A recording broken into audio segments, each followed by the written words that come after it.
రాష్ట్రంలో కూటమి 140 సీట్లతో విజయం సాధిస్తుందన్నారు కూటమి అభ్యర్థి నల్లమిల్లి రామకృష్ణారెడ్డి. అనపర్తి నియోజకవర్గంలోని ప్రజలు సీఎం జగన్ గద్దె దించాలని 5 గంటల పాటు వేచి ఉండి తమ ఓటు హక్కు వినియోగించుకున్నారని చెప్పారు. పెరిగిన ఓటింగ్ శాతాన్ని బట్టి 20,000 మెజారిటీతో గెలుస్తానంటూ ధీమా వ్యక్తం చేశారు రామకృష్ణారెడ్డి.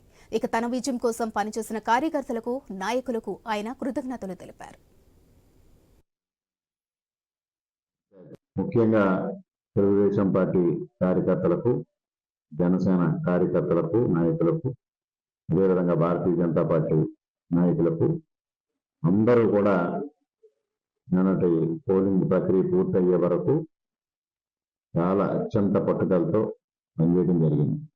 అదేవిధంగా ముఖ్యంగా జనసేన ఇన్ఛార్జ్ నరేడి శ్రీనివాసరావు గారు, అదేవిధంగా గోదావరి జోన్ కోఆర్డినేటర్ నాగు గారు, అదేవిధంగా భారతీయ జనతా పార్టీ నాయకులు అందరూ కూడా సమన్వయంతో పనిచేయడం జరిగింది.